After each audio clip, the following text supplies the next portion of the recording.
Hi, I'm Mandilyn Graham. I work at Connections for Abused Women and Children as the family trauma therapist at our Humboldt Park location, as well as the Humboldt Park Outreach Program Coordinator. I'm here today to talk with you all about children and domestic violence, how they're affected, and what we can do to help them. Also, before we begin, I would like to inform everyone that there will be Domestic Violence Awareness Month beginning next week, October 1st through October 31st. You can go to CAWC's website at cawc.org to find out all the various events that are going on throughout the month to support domestic violence awareness. Now, to get started talking about children and domestic violence. Children are sometimes a casualty of domestic violence that people don't always think about. When we think about domestic violence, sometimes we see victims and we think of women, we think of a certain demographic, but really domestic violence affects a lot of different people and across the family unit. So first, let's talk about what is domestic violence. Domestic violence can fall under different categories. Domestic violence, of course, can be physical, involving hitting, punching, kicking, shoving, and things of that nature that can cause bodily harm to an individual caused by an intimate partner. Domestic violence, though, can also be emotional.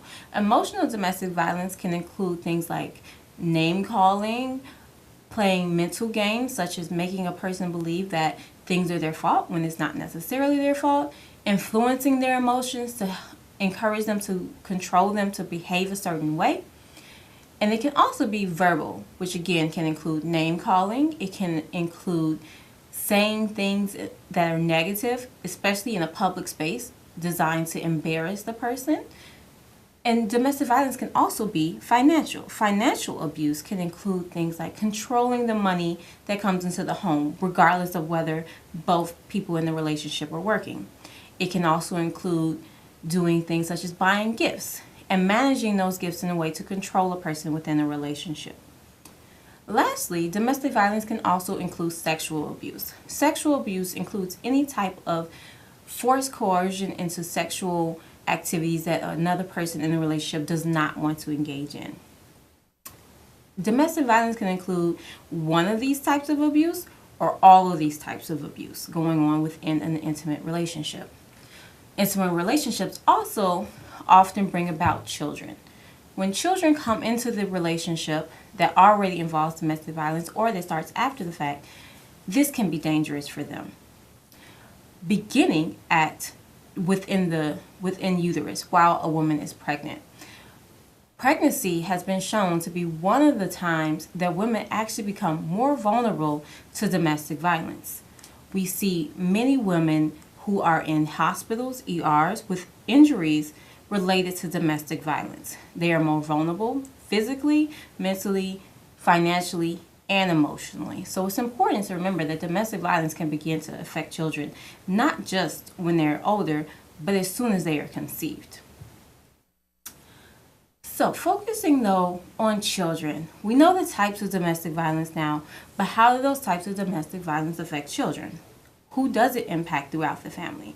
Again, it can impact the entire family unit.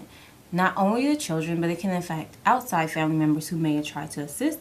And of course, it can affect the abused victim within the relationship.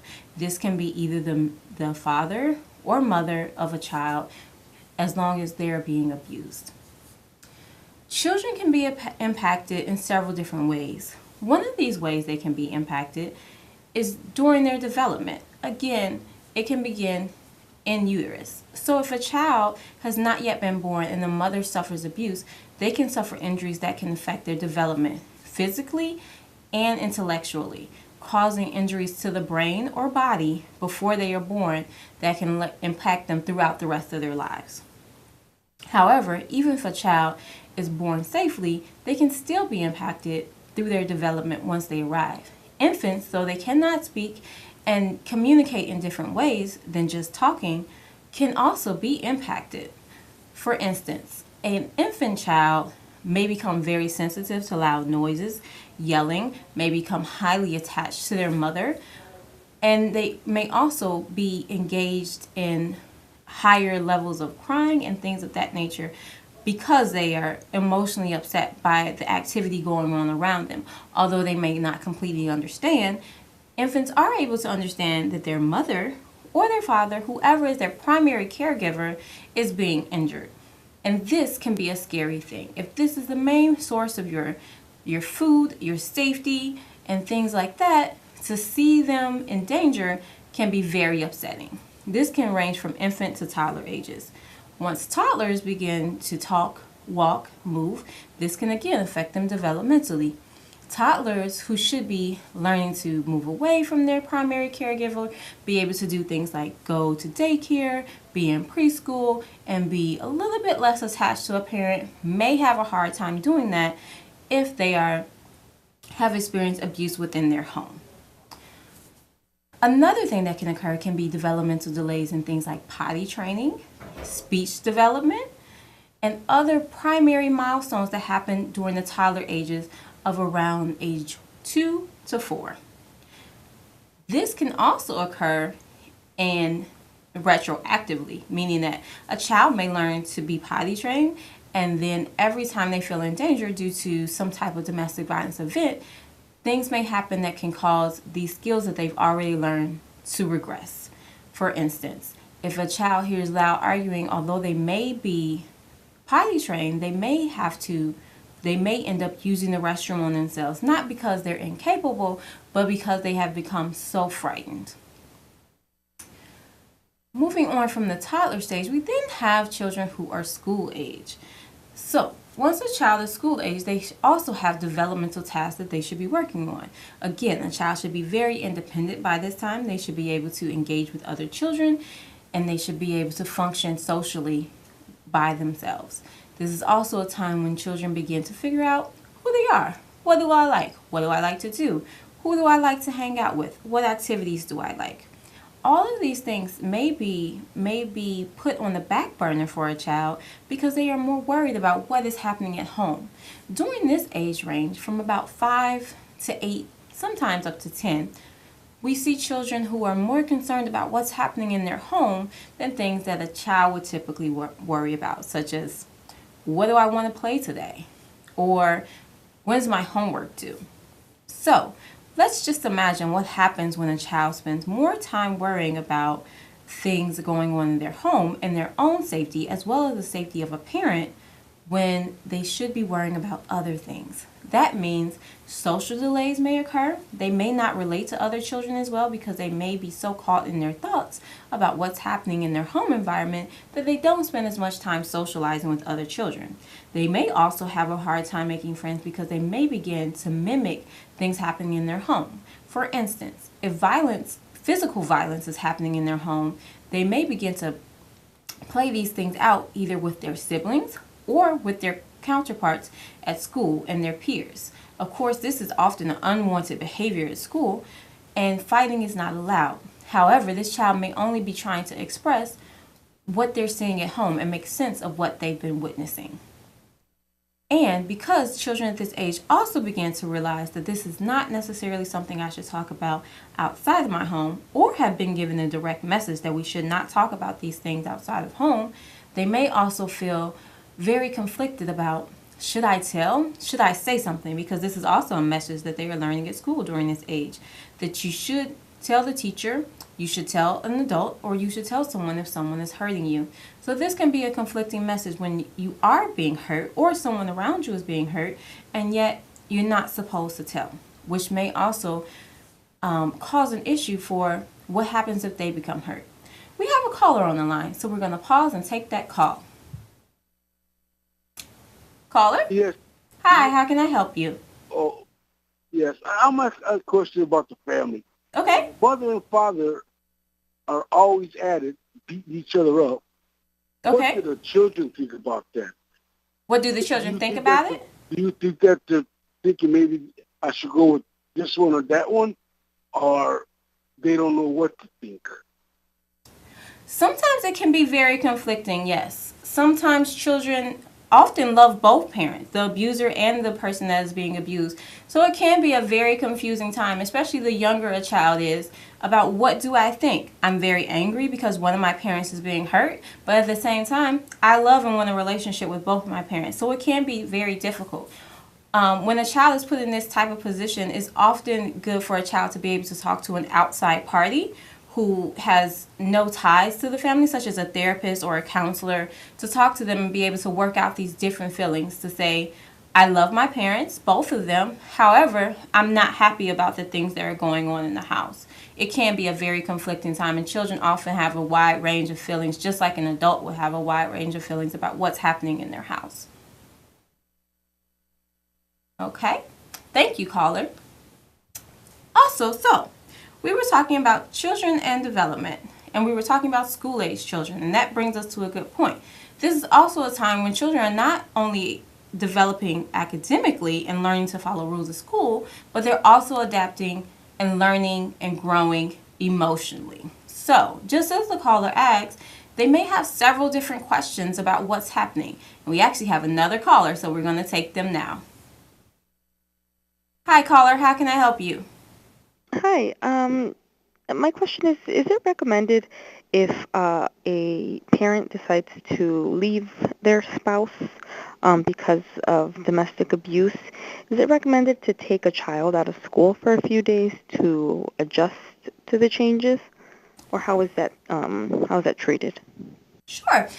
It really all depends on the child. Sometimes a lot of children thrive off of maintaining their routine. So taking them out of school sometimes can feel like I don't know what's happening and I'm outside of my routine. Sometimes just getting them up at the same time of day, getting them to school, getting them home can make them feel like they have some sense of normalcy. Sometimes children just aren't functioning well in school, and it would be in their best interest to be able to just have a minute to breathe, be with their family, and sometimes it's just not feasible. Sometimes there's so much going on, the commotion of moving, that the parent and the child just need a day to be able to take away from school. If that is the case, we always want to communicate with the school as much as possible. We don't have to tell the whole story about what's happening in the home if that's not the type of relationship we have with the school, but we do want to make sure that the child has an excused absence from school. They have their homework so that they're not falling behind academically. But either case can actually work in the favor of the child. Every child is different, and we want to make sure that we're communicating with the child and saying, hey, how are you feeling? Would you like to go to school today? So that they can feel like they are a part of that decision-making process too, as much as they are able to be so. Okay. Thank you for that question, caller. School is really a place where children spend so much of their time that we do want to make sure that it's a place where they feel safe. It's a place where they can go if they need to, and that it's not a place that becomes somewhere where they escape to with all their thoughts. So with that being said, when children do go to school, we want to make sure that they're focused on what's happening at school, that they're able to engage with their friends, and they're able to, most of all, learn. That's one of the things that is sometimes hindered when a child experiences domestic violence, because again, they are so caught in the thoughts about what's going on at school. So one of the best things that we can do for children is to communicate. Children are very aware. Even if children have not witnessed with their eyes what's happening in their home, often children have somehow formed an idea about what's happening in the house. So the best thing we can do for them is to either talk to them ourselves or get a professional who can talk to them as well and be able to give them a space to be able to safely get out their thoughts so that they're not so caught in those thoughts during school that they're not learning. Because unfortunately, a lot of children who have experienced domestic violence end up having lower grades, scoring lower on tests, and having lower IQ scores. This actually has been found to not have a lot to do with their actual intellectual level, but more so their ability to focus. Focus is essential for the beginning of a school-age career. If a child cannot focus on learning the basics, it becomes harder year after year to be able to build on those learning skills. So we want to make sure that children are given a space to communicate, even if that safe space is not necessarily at home. There are agencies such as Connections for Abused Women and Children who offer a safe, confidential space for children to talk about what's happening with domestic violence without necessarily having to worry about what's going to happen if I tell? Because not everyone is always ready to leave a relationship. Sometimes that's something mom is working on, but it takes a lot of moving parts to be able to move out of a house, leave a relationship, especially with a child or with multiple children. So we don't ever want that to stop someone from getting a child the assistance that they need. That is one of the reasons why agencies such as Connections for Abused Women and Their Children have such a large children's program, where we are able to offer not only individual child therapy, but sibling therapy, as well as family therapy, where the person who has been victimized can come together with their children and talk about what's happening in the home and how we can help that child to continue to develop well. Also, continuing on the development of the child, we want to make sure that the child is developing in a way that they are able to communicate. If a child is witnessing things like emotional or verbal abuse, they again may take on some of those traits and begin to talk with others or solve their own personal conflicts, which everyone has conflicts, but we want to make sure children are learning how to solve conflicts in a way that is healthy, such as talking things out, not harming another person with their body or with their words. And we want to make sure that children feel like it's safe, because one of the things children may witness is that if I speak my mind, if I speak my opinion, it may be received not well. At this age, the school age, and also going into the middle school age, we may also start to see, well, children start to feel a level of responsibility, especially older children, the oldest of siblings and things of that nature, where we start to see them feel like, I feel a bit guilty that I haven't helped the parent that's being abused. I feel like I'm getting bigger. I feel like I have a responsibility to do something. This is one of the people I love most in the world, and I don't want to see them continue to get hurt. So this may be the age where we start to see children begin to try to interact in domestic violence situations, trying to save another parent. And unfortunately, when that does happen, if that does happen, this is also where we start to see children also become injured. Children who are in homes with domestic violence are more likely to become involved with DCFS for injuries than children who are not. One of these reasons is because children are simply exposed more to to a violent environment than children who do not live in homes with domestic violence. Therefore, they have a higher likelihood of becoming injured.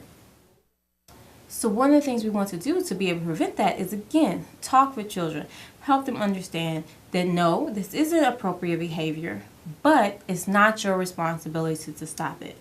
And it's not necessarily their responsibility to take on other tasks in the home, because another thing we may see is a child begin to try to cope with what's happening. And one of the ways children may try to cope is doing things like overachieving, trying to get straight A's, be the best on the basketball team, and just try to do things that will bring joy into the home, hoping that that means that they won't necessarily have so many fights in the house. Unfortunately, what we have seen, though, is that regardless of how well a child does in sports, in school, or any other area, domestic violence will take place if it's already been taking place. Also, children may try to underachieve. They may try to take on the lump sum of that negative energy or the disciplinary energy as opposed to the parent that's being abused. Again, this isn't necessarily a great tactic, and it doesn't work in the favor of the child. So if you notice a child, particularly if it's your child, if you notice a change in a child who typically does well in school, whose grades start to slip, and you know that domestic violence is occurring, we want to make sure that we're talking to them about what's going on, what's happening. Are they having trouble focusing, or is it something that they're doing as a choice to say, maybe this will help what's happening in my house? Or sometimes children just feel a bit defeated. They may say, no matter how well I do, things keep happening and it's not changing, so why should I continue to do well? So we want to make sure that we're communicating about what's happening with the children, how are they coping. We may also see things like children becoming withdrawn, where they will retreat to themselves. They may not necessarily be a normally shy child, but all of a sudden they're not talking as much anymore. They're in their room all the time. We want to make sure that we're talking to them again about what's going on here. Children, though, aren't the only ones affected. If they've been affected in childhood, they're probably affected in teenhood as well. So before we wrap up today, I want to talk a little bit about the teens, because they are certainly not to be forgotten. Teenagers are at an age where they should be highly independent. They should be beginning to make decisions about what they want to do at the beginning of their adulthood. And they may also be starting to do things like date. This becomes very controversial for a child if they have not seen a healthy relationship, especially up close.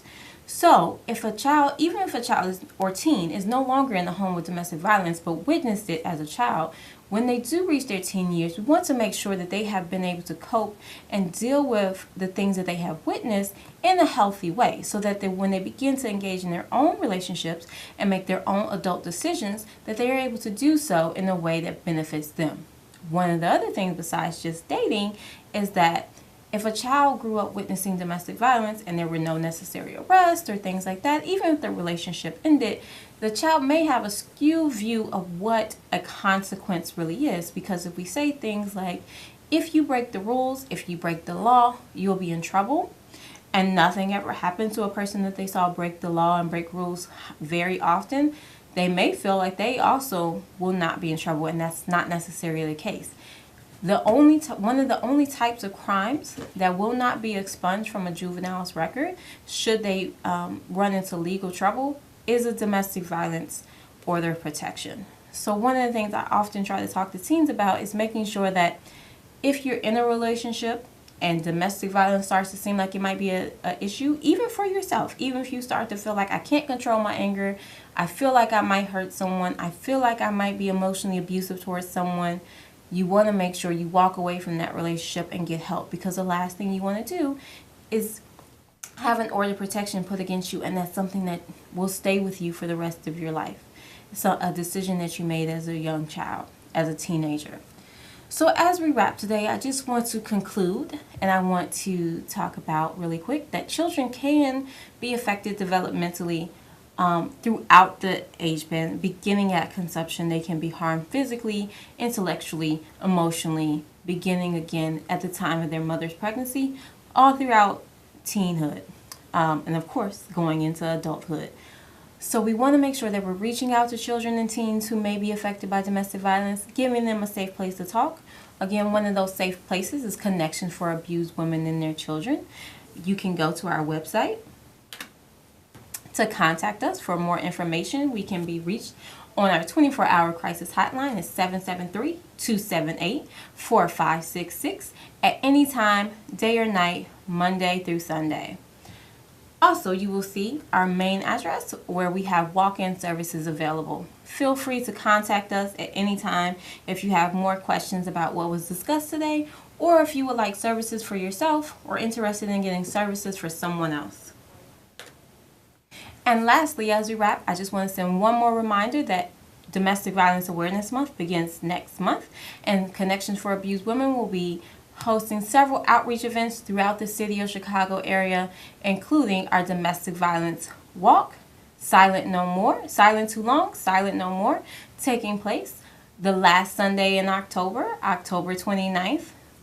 And you can go to our website for more information. Thank you for joining us today. And again, here's our contact information.